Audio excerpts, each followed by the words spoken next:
Hello everyone, welcome back to the channel.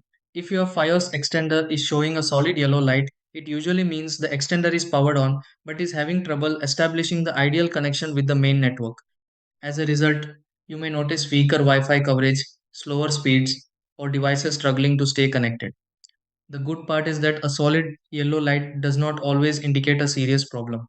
In many cases, the issue can be related to extender placement, signal quality, or a temporary communication problem between the Fios extender and the router.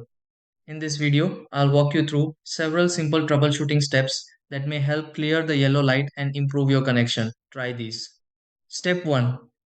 Check the location of the Fios extender. Step 2. Verify signal strength reaching the Fios extender. Step 3. Restart the Fios extender. Step 4. Confirm the connection between the Fios extender and router. Step 5. Resync the Fios extender if needed. Step 6. Check whether the Fios extender light changes from yellow